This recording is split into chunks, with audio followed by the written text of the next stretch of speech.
Sekarang kita akan membaca hadis-hadis yang mendukung pendapat yang menyatakan bahwa cukur dan gundul ini adalah rangkaian ibadah. Yang pertama adalah hadis Jabir bin Abdullah radhiyallahu anhuma. Beliau mengatakan, "Fa'amaron Nabiyyu sallallahu alaihi wasallam ashabahu." Ya, di rangkaian hadis beliau yang panjang, di tengah-tengahnya ada kalimat, lalu Nabi sallallahu alaihi wasallam memerintahkan kepada para sahabatnya an yaj'aluha umratan, untuk menjadikan ibadah yang tadinya ibadah qiron mengikuti Nabi SAW, suruh mengganti menjadi ibadah umroh. Maksudnya di sini dari qiron menjadi tamatuk maksudnya ya. Qiron menjadi tamatuk. Ya. Wa yatufu, kemudian bertawaf, thumma yuqassiru aw yahliku. Ya. Kemudian memotong rambut sedikit atau mencukur seluruhnya. Hadis riwayat Imam Al-Bukhari. Kemudian dari Ibnu Abbas radhiyallahu anhuma, beliau mengatakan, lamma qadiman Nabiyyu sallallahu alaihi wasallam Makkah, ketika Nabi sallallahu alaihi wasallam sampai kota Mekah, amara ashabahu an yatufu bil baiti wa bis Safa wal Marwah. Nabi perintahkan para sahabatnya untuk tawaf di Ka'bah, kemudian sa'i di Safa dan Marwah. Thumma yahillu wa yahliku, ya, au yuqassiru. Kemudian melakukan tahallul dengan mencukur habis atau memotong sebagian. Hadis riwayat Imam Al-Bukhari. Sisi pendalilannya di mana? Sisi pendalilannya adalah wal amru yaqtadi al-wujub. Perintah itu menunjukkan kewajiban, artinya ini bagian dari ibadah. Di mana kalimat-kalimat yang menunjukkan perintah? Satu di sini, yang kedua di sini. Baik, itu maksud dari dalil pertama. Kemudian yang kedua, anna Nabiya sallallahu alaihi wasallam fa'alahu, karena Nabi sallallahu alaihi wasallam melakukannya. Dan beliau mengatakan, khudhu anni manasikakum, lakukanlah tata cara ibadah haji sesuai dengan yang aku contohkan kepada kalian. Wa kadzalika fa'alahu ashabuhu fi jami'i hajjihim wa umarihim.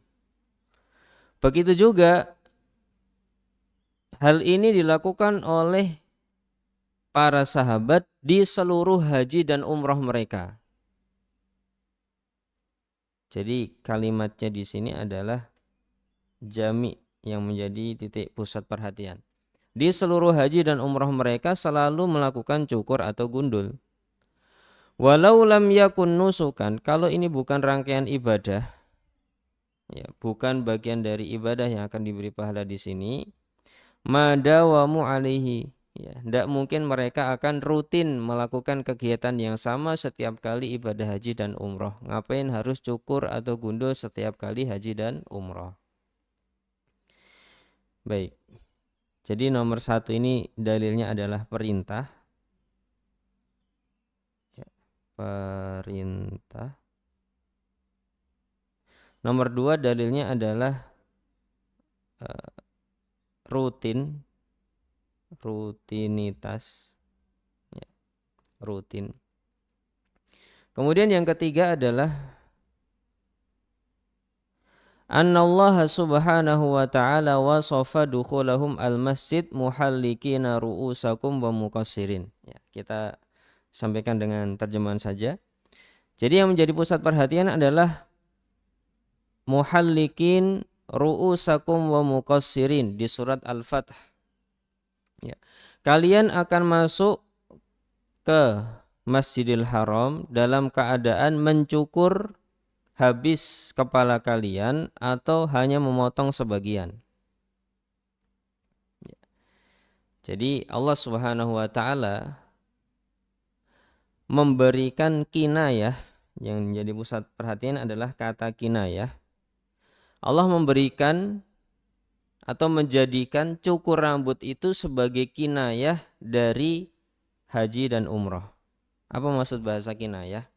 Maksud bahasa kinayah itu adalah terkadang ada sesuatu yang disebut sebagian, tapi maksudnya semuanya. Contoh, di dalam bahasa Indonesia, ya, kalau kita sedang belajar bahasa Indonesia, kadang kita melihat atau mendengar kalimat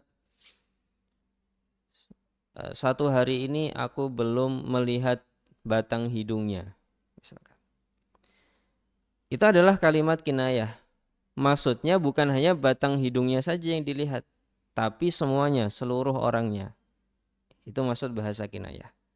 Nah, di sini Allah Subhanahu wa taala mengkinayahkan haji dan umrah itu dengan mencukur rambut. Ya. Walau lam yakun minan nusuki, seandainya ini bukan bagian dari nusuk, lama kana bihi. Tentu Allah enggak jadikan ini sebagai kinayah dalam ibadah haji dan umrah. Itu maksudnya. Baik, kemudian yang keempat. Ya, jadi ini pusat perhatiannya adalah kinayah. Ya. Yang keempat adalah karena Nabi SAW mendoakan orang yang mencukur habis 3 kali dan orang yang memotong pendek sebagian saja 1 kali. Seandainya ini bukan suatu ibadah, Nabi tidak akan perlu merinci seperti ini. Ya. Berarti di sini rincian pahala. Ya, gara-gara Nabi merinci pahalanya, maka ini sebagai bentuk ibadah. Kemudian yang kelima, sebuah hadis dari Ibnu Umar radhiyallahu anhuma, beliau mendengar Rasulullah sallallahu alaihi wasallam ketika didatangi oleh seorang laki-laki di tanggal 10 Dzulhijjah, dan ketika itu Nabi sedang berdiri habis melempar jumrah. Orang ini mengatakan, "Ya Rasulullah, wahai Rasulullah, halaktu qabla an armi." Saya sudah cukur sebelum saya melempar jumrah. Maka kata Nabi SAW, "Irmi wala haraj." Ya, silahkan lempar aja sekarang, tidak ada masalah kok. Ya, hadis ini muttafaqun alaihi. Riwayat Imam Bukhari dan Imam Muslim. Falau lam yakun al-halqu nusukan lama jaza taqdimuhu ala ramyi. Seandainya cukur ini bukan bagian dari ibadah, tentu tidak boleh didahulukan dari melempar jumrah tanggal 10 Dzulhijjah. Karena bapak-bapak yang melakukan ibadah haji biasanya lempar dulu, habis itu baru cukur, ya. Secara lumrahnya seperti itu. Tapi orang ini cukur dulu baru lempar, ya, dan dibolehkan oleh Nabi Shallallahu Alaihi Wasallam. Ya. Maka ini menjadi dalil bahwasanya ini ibadah. Jadi ringkasnya adalah karena boleh didahulukan dari lempar jumrah. Ya, jumrah. Karena boleh didahulukan dari lempar jumrah. Baik. Yang keenam, ketika Nabi SAW dan para sahabatnya terkepung di Hudaybiyah, tidak bisa melanjutkan ibadah umrah mereka, Nabi memerintahkan para sahabatnya agar mereka cukur. Kenapa? Li'anna suku tabaqiyatil arkani innama huwa li'ajzihim anha. Karena rukun semuanya, mulai dari tawaf, sa'i, itu tidak bisa dilakukan karena mereka tidak mampu. Nah, sudah dikepung sama orang-orang kafir Quraisy, tidak boleh masuk Mekah dan harus kembali ke Madinah. Artinya tidak bisa ini. Ya. Tidak bisa untuk melanjutkan ibadahnya. Maka mereka tidak melakukan tawaf dan tidak melakukan sa'i. Tapi fabaqiya wujubun mastata'u alaihi. Masih tersisa suatu kewajiban yang mereka mampu untuk melakukannya, yaitu al-haqqu awit taksiru, yaitu mencukur habis atau memotong sebagian. Makanya ketika di perjanjian Hudaybiyah tersebut, Nabi SAW mencukur rambutnya dan para sahabat diminta untuk mencukur rambutnya. Kalau bukan nusuk, ketika dikepung kayak gitu, ya sudah langsung tahallul saja. Kenapa kok harus ada cukur di perjanjian atau kejadian Hudaybiyah? Karena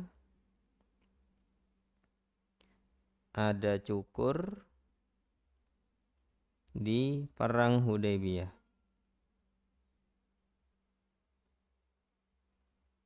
Ya. Baik, kemudian yang ketujuh adalah perkataan Ibunda Aisyah radhiyallahu anha, "Tayyabtu Rasulullah sallallahu alaihi wasallam li ihramihi qabla an yuhrima." Akulah yang memakaikan parfum kepada Nabi sallallahu alaihi wasallam sebelum beliau mengucapkan labbaik Allahumma umratan wa hajjan.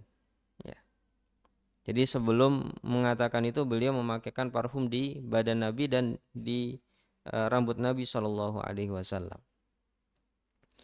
Wa li ihlalihi qabla an yuhilla.